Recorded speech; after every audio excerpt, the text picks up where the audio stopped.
O Brasil registrou 1.568 vítimas de feminicídio em 2025, uma alta de 4,7% em relação a 2024. Foram quase 14 mil casos desde a promulgação da lei do feminicídio em 2015. Os dados são do levantamento Retrato dos Feminicídios do Brasil, divulgado esta semana pelo Fórum Brasileiro de Segurança Pública.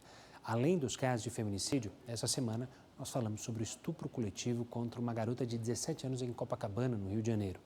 E todos os dias relatamos centenas, inúmeros casos de violência contra a mulher no nosso país. Para falar sobre esse assunto, a gente convida a doutora Ivana Davi, que é desembargadora do Tribunal de Justiça de São Paulo. Doutora, uma boa noite, infelizmente, para conversar sobre um tema que nada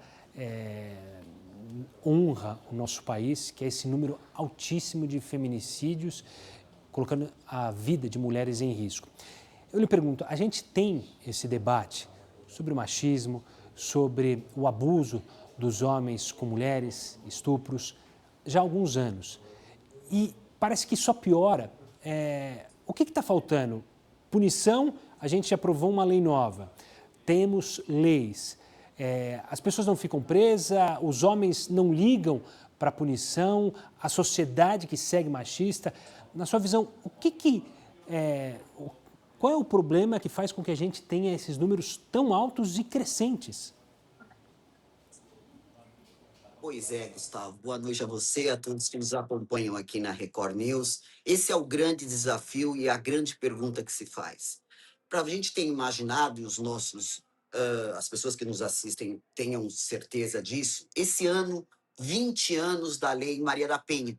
A lei que mudou, né, toda essa percepção do que é violência. E depois dela, Gustavo, só o ano passado, em 2025, 25 novas leis vieram agregar, né, aumentar o olhar desse dispositivo que tem, né, auxiliado as mulheres, principalmente no que tange as medidas protetivas, que é o grande diferencial. É o Estado, né, chegar antes que o criminoso mate a mulher em razão dela ser mulher. Muita coisa se fez, né? Hoje a gente tem investigação tecnológica, hoje a mulher ela tem a percepção de que está sendo vítima. E é importante pontuar, Gustavo, que violência contra a mulher não reside só na violência física. A mulher é vítima de violência psicológica, a mulher é vítima de violência patrimonial, né? Ela vem durante todos esses anos, essa mudança legislativa acompanhando e a lei tentando acompanhar, né, essa mudança, aumentando cada vez mais esse sinal periférico, de alguma forma, blindar essa mulher para que ela se torne uma vítima fatal.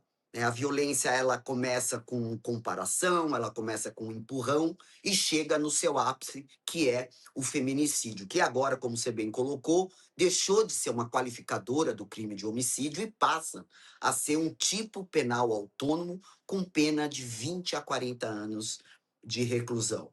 A gente sabe, Gustavo, o homem, ele não, quando ele está imbuído dessa vontade de matar a sua mulher, a sua companheira, e vejam que a maioria dos casos são efetivados, os crimes são efetivados dentro do lar, e a maioria dos casos, o autor do crime é próximo à vítima, é próximo à sua companheira ou ex-companheira, né? Ele tem aumentado de uma forma exponencial e eu coloco por 2 pontos. Primeiro, que a gente ainda não conseguiu, né, atingir essa mudança comportamental cultural do homem, que ainda continua achando que a mulher é de sua propriedade. E 2, que as mulheres entenderam e estão tendo coragem de quebrar o silêncio e trazendo, num primeiro momento, ao sistema de segurança e depois ao sistema de justiça, né, a sua situação fática, via de regra, sendo vítima de qualquer tipo de violência. E isso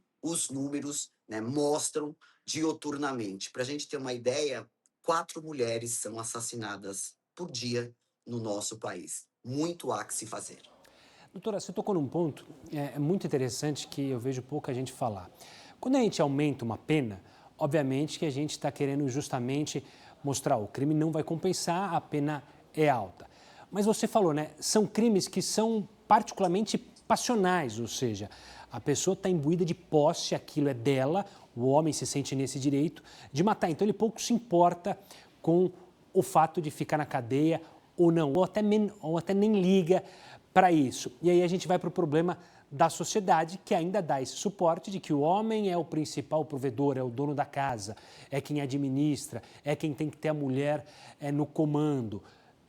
E essas frases estão muito ligadas a esse movimento que se espalhou muitas vezes pelas redes sociais, movimento chamado de Red Pill, em que mostra um homem tóxico. O quanto esse discurso tem ajudado ainda a manter na sociedade essa imagem de que o homem pode tudo? Pois, tem ajudado muito. E esse é o nosso desafio. Esse é o desafio, por exemplo, da imprensa, que tem feito o seu papel com muita seriedade, ensinando para as mulheres, falando para as mulheres, né, colocando para as mulheres que o marido provedor e esse discurso de que ela depende do homem não existe. E se eventualmente existir, né, ela não tem, né, qualquer tipo de situação de se tornar uma vítima de violência em razão a isso. O homem prover a mulher, até pode prover a mulher. O que ele não pode é violentá-la, é fazer com que ela se torne uma refém dessa situação que eventualmente o casal escolheu. O ponto importante é que a mulher tem que entender, né, que o agressor dá sinais, que esse tipo de discurso é um discurso mentiroso e que ela vai morrer no final da história. Né? A mulher ela tem que ter essa percepção, ela tem que ter conhecimento dos direitos e garantias que a lei lhe dá, né? E ela, eventualmente fazendo uma escolha, tem que ter a consciência que, qual seja a escolha dela, nunca será pagando com a própria vida. É uma questão cultural, né? Esse debate é um debate onde todas as pessoas têm o direito de fazer os seus discursos e colocar as suas opiniões. O que a gente só não pode perder de mira, perder o sinal, é que em que pese a opinião, em que pese o homem achar que ele é o provedor, ele pode ser o provedor, ele só não pode agredir uma mulher. E a mulher tem que saber desse direito. É por isso que a gente fala sobre isso, é por isso que essa pauta é importante e é por isso que a lei, de alguma forma, tenta, com as medidas protetivas, chegar antes.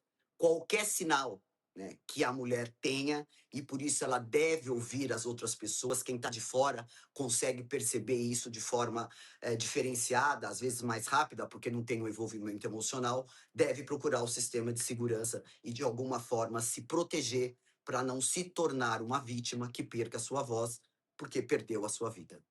Falando do sistema de segurança, a gente tem as leis que foram aprovadas e tem os instrumentos, o sistema de segurança, as polícias, em algumas capitais, as delegacias da mulher, mas o quanto a gente ainda está falhando ou o quanto ainda é falho o sistema para justamente manter essa mulher em segurança. A senhora mencionou as medidas protetivas, a gente falou recentemente sobre o número de feminicídios e que esse número altíssimo, 13% das mulheres que morreram no Brasil tinham medidas protetivas contra os criminosos, mas isso não adiantou de nada e foram vítimas desses homens. Então, quanto que a gente precisa avançar nesse aspecto para dar segurança para as mulheres que têm a coragem e têm a força de denunciar? Pois é, a força de denunciar, a medida protetiva é uma situação, né, que a gente trabalha e trabalha sempre com muita rapidez.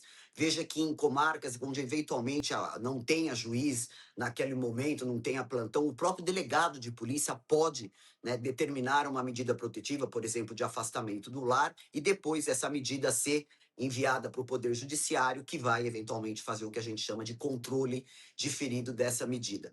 Mas um sinal importante é que o homem, além de tudo, ele é muito ardiloso, né? E a mulher envolvida emocionalmente acaba acreditando que ele mudou. A gente sente isso, Gustavo, nas audiências, onde nós, juízes, ouvimos as vítimas em declaração e elas, às vezes perdida e envolvida emocionalmente, diga que esse envolvimento envolve filhos, envolve família, envolve lugar para ela morar, né? Envolve toda uma situação que a mulher acaba ficando presa e não consegue ali se libertar, então ela acha que o homem só não teve um bom dia, naquele dia tinha bebido um pouco e acredita, né, que aquela situação não vai mais se repetir. E via de regra, nessa segunda chance, a mulher morre.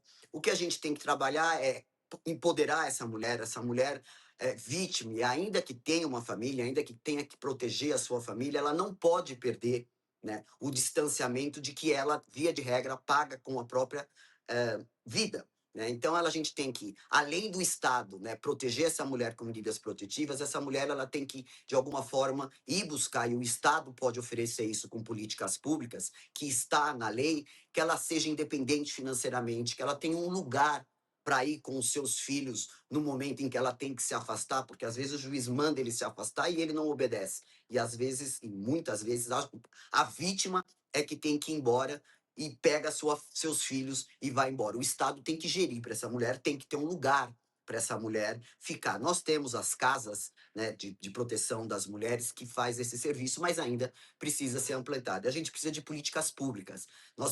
Temos que dar um apoio a essa mulher que queira romper o silêncio, né, e de alguma forma se sobreviver a esse tipo de violência. Muita coisa de fazer, mas as políticas públicas, e isso se leia a nível federal, a nível estadual e inclusive a nível municipal, podem ser feitos sempre na medida em proteger essa mulher, mas proteger essa mulher que a gente chama de lato sensu.